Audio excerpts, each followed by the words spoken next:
Kapag inasawa mo ang babaeng may anak na, tapos inuulan ka ng tsismis at panghuhusga ng iba, hayaan mo sila.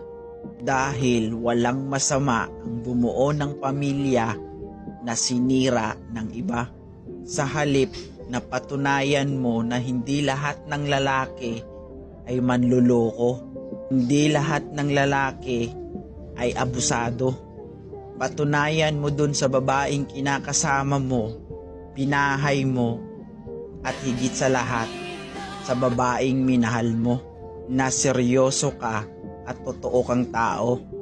Kung hinuhusgahan ka man nila, hayaan mo sila. Hindi naman sila ang makakasama mo, kundi yung taong minamahal mo. Alam mo kung bakit madalas silang nanghuhusga?